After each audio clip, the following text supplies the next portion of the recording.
Hello and welcome to Air Raid Siren Walk number 7.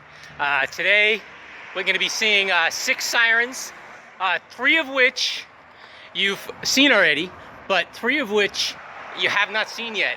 I have actually the 2 new models, 2 completely new siren models we'll take a look at today on today's walk. So I'm shooting this around January 24th, and can you believe this COVID thing is still going on? I still have to wear the mask, and sorry for the shaky camera, I still have not gotten a gimbal. It's on my Christmas list, and I haven't gotten it yet.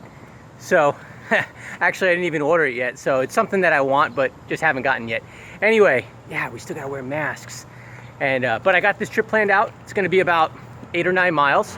North of here is where we were last time on walk number 6, and that's Boyle Heights. Right here, I am south of Boyle Heights and north of a place called Wavern Woods. I'm a big fantasy fan, so I believe Wavern means dragon, so Dragon Woods, so that's pretty cool. We're gonna walk through Dragon Woods. So, ooh, scary. Let's head over to our next siren.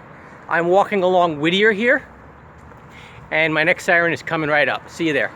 So coming down Whittier here, you'll find the first siren in our trip behind this firehouse. You can't see it from Whittier. You actually have to go down the alleyway, and it's right behind it. Let's go find it. That's Whittier, and this street here is Euclid. Behind me here is the Euclid Avenue School, and this is another one of those, just like on walk 6, we had to go down an alleyway. You can't see it from Whittier. You got to come down Euclid and go down the alleyway, and there's the siren right there. So I'm looking around. I don't see anybody around, so I'm going to take off my mask here, just so you can hear me better. So this is one of those sirens that have been getting all the debate on the comment section. So there's an awful lot of people that believe that is an HOR Zero drone. I am not 100% certain that it is. It does look like one. And of course, the car is going to come, so I might have to move. So it does look like one if you look at the photographs, but if you look at the siren itself and get up close there, and I'll try to take a close-up picture with my still camera, the base down here looks like a Federal Signal Corp thing that we see on the 5s and the 7s, which makes me think that this is a Model 3 or a cut-down Model 5 or 7. I heard that during World War II, they cut down the top part here to save some metal. And created this siren, because I think this is a World War II era siren and not a Cold War era siren. But I could be wrong, because I think the HOR Zero drones came out during the Cold War in the 50s. And this one, I believe, was put up in the 40s.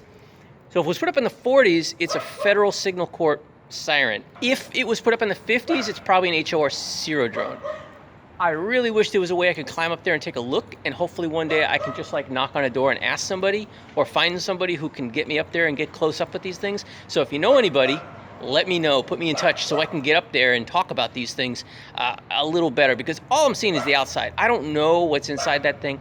I don't know what's written on it or anything. But anyway, so there's our first siren of the walk. I'm gonna call it a cut down Model 5 or a Model 3. You're more than welcome to call it an HOR Zero drone. Until we find out definitively, I guess we're both right.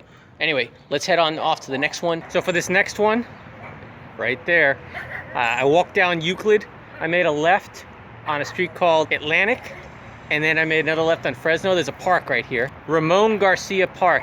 And unfortunately, the sun and the trees are in the perfect location that if I shoot from over there, I'm shooting in the sun, and if I shoot from over there, I'm shooting through trees. So this is kind of the best place for me to do this. Number 2 is a 500. Again, it's 3-phase. The lines are cut, the electrical lines are cut, but it does have the phone line still connected to it. And you know, the more I think about it, the more it makes sense that these lines are cut. They're not working. They don't plan on having them work, so why send the power? You know, who knows what can happen? You know, with the high winds, we hear about electrical lines causing fires and all sorts of stuff. And it's using energy that it really doesn't need to, we don't really need to be producing. So it makes sense that these things are cut since they're not active. So from the other siren up there on the Ramon Garcia Park, I went back to Euclid, made a left, came down to 8th Street, took 8th Street to Soto, which is over there near the Sears building. Came down Soto to Olympic, which is here behind me. And the sun's always in the way. But anyway, let me see, where is it? Right there is the next siren. Hopefully I'm pointing at the right thing. So I'm on the corner of Orm Avenue and 11th Street, just off of Olympic, and there's siren number 3. So this is me. Every video, as we know, I get confused between calling these a Model 5. Let me get it so I can get my fingers here. Confused between calling these a Model 5 or a Model 7. Now, the reason why I get confused is because I can't get up there and see it. And it's big. It's a big unit. The perspective, it's hard to get the perspective from down here. So the difference is a Model 5 is a 5 horsepower engine. The Model 7 is a 7.5 horsepower engine.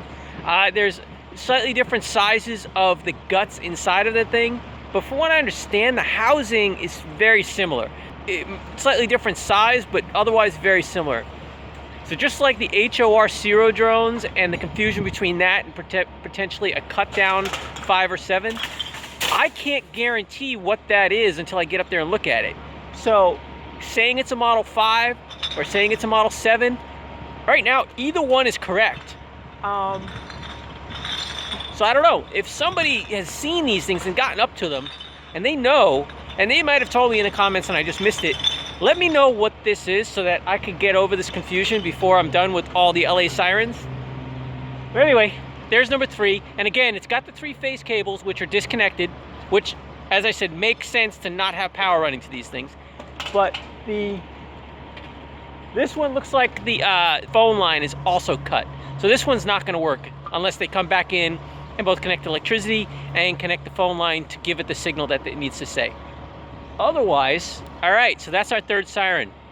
So now, the 3 sirens we've seen, the cut down, the HOR, the 500, and the Model 5, 7, we've seen those before. We've seen many of them. We've seen them all over the place. But the next one I'm gonna see is different. It's completely new, and I'm really excited about this one. And I'm not gonna tell you what it is until we get there. And as soon as you guys see it, a lot of you guys, you'll know exactly what it is. I wrote down some information, so let's head on over and see that next siren. All right, so I'm walking down a street called Bandini here. It runs along the LA River and some train tracks. It's quite a long walk from where I was. I had to walk down, I don't know, I'll put it on the map, but I walked down one street and then made a left and walked all the way down Bandini. And I looked up, and right there, I think is our next siren. It's a little far away. Here's the firehouse that's on Bandini. Here's an exit behind me for the 710 freeway.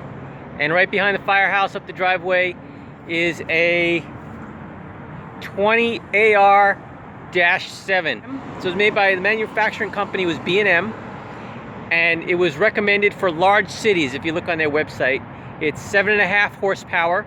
So just like the Model 7s, with a 20-inch diameter and 8 inches wide. So yeah, so there's something completely different. People on the site have told me about this one and recommended I come see it. It doesn't have any housing on it. That's the first thing I noticed. You can see the little pieces that make the sounds exposed on either side. I see some power running up there.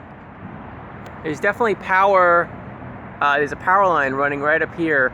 In the photograph, maybe you'll get a better picture. The mounting bracket is kind of interesting. And it's supposed to be loud, really loud. So I don't know what kind of fire events would occur for this thing to go off. Or if it's even gonna go off at any time soon. It might just, you know, be an old relic, just like many of the others. But it's something different. So I got 2 more sirens left on this trip. They're both the same siren, but they're not this one, nor are they any other sirens that you've seen. They're completely new for these air raid siren walks. So let's go see what they are. It's a little bit of a walk. Fortunately, you guys don't have to do it. I do. So I'm gonna take some better pictures of this so I have better footage. and I'll see you guys at the next one.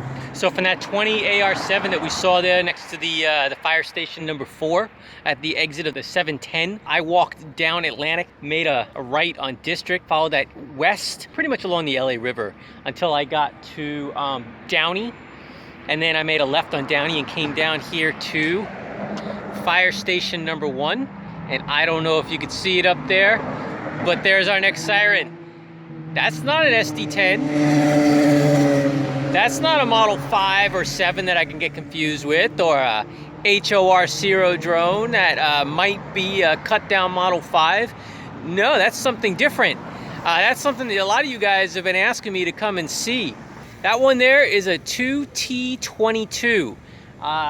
I'll take better pictures with my still camera so we can get in close, because you know this is kind of a wide shot, but yeah, that's totally different. And that thing is big. It is really big. Fully built up there. I understand that thing weighs 700 pounds. So that thing was made, according to the notes I took off of the website here, it was manufactured by the Federal Signal Corporation, the Federal Signal Corporation, same ones that made the Model 5s and 7s and 3s and all those. It features a single motor in the middle, which I guess there's a cap on the top there, so I guess that's a single motor, and then it has 12 horns on the top and then 10 horns on the bottom, giving it a total of 22 horns. So the 22 in the name of it. And like I said, fully assembled, it weighs 700 pounds. Now, supposedly there is another one called a 3, let me get my fingers here, a 3T22. I guess it's got it looks exactly the same amount of horns going around and everything, except there's solenoid boxes in them. And if I got in close, you would probably see this one does not have the solenoid boxes. The photographs I've seen, they're on the top and the bottom. But anyway, something completely different. So that one could be heard in 360 degrees, and it doesn't have to spin because it's pretty much facing in every direction at once. Yeah, that's pretty cool. I wonder what one of these things sounds like. I'm sure somebody's got one on YouTube that I could find that'll tell me what this sounds like. But that's pretty cool. Again, I don't know when they would set those off. Like, I'm in a big warehouse district down here. There's a lot of manufacturing factories, railroad tracks. So there's probably a lot of chemicals and hazardous materials, and you know, it looks like there's a grain silo like over here. That over there, right behind there, are silos that used to be General Mills. So I guess there was cereal. And if you know about like cereal or any grains, if a silo catches on fire, those things can explode like a freaking bomb and probably wipe out a large area. So I'm just guessing that would be the reason why they would have such a loud siren here, to let people know, hey, there's a big fire, get out of the area, or hey, there's a big fire, be careful. I don't know, but yeah, that's pretty cool. So I promised you there'd be more than just SD10s and Model 7s out on this one. There'd be something completely different, and I hope I've delivered, because I've not only shown you a 2T22, I showed you a 20 AR-7, and we got one more to go. It's another 2T22. Let's get on over. Let me take some pictures of this so we can get in close and get on over to see that last one and wrap this trip up. So from the last 2T22, I went back to District. I made a left, turns into a street called Leonis. So I took that down to Soto, made a right, headed north. And once I got over the LA River, which is right there, I got to this firehouse. And I don't know the name of this firehouse. There's nothing written on the wall. And right there behind me, there's the next siren. And you can get a really good view of this one. I'm gonna go over, there's a parking lot over there. I'm gonna go over there and get pretty close to it. But you can see it kind of standing out right there. You can see it right from Soto real easily. So you could just drive by and take a picture of that one if you wanted to. And an interesting thing is, so behind me here, there's a street sign. This street sign right there, it reads, emergency signal. So the emergency signal I can think of is the, where'd it go? There it is. Is the siren, the 2T22 siren. And there in the back is our last siren of this trip. which is a 2T22. There's another one. And this one's in a great location. I can get pretty close to it. Well, not close, but closer than I could the last one. Unfortunately, to do so, that white water tower is in the back, kind of distracting from it. But there it is. I'll step over here. Now, if I step myself into the shade, let's keep going. There it is. I can isolate it just a little bit for you. So there it is, a 2T22. Again, it's here in Vernon. It's on Soto, just north of where it crosses the LA River. So yeah, this trip's been a great one. And it's been really awesome to see these different sirens. I don't know how many of these are out there. You won't find these listed on the wirechief.com map. I don't think they're part of the civil defense system. I think these, being located behind fire departments, I think these were part of the fire system, or the I guess fire alert system or emergency alert systems. And I don't know when they would put them on.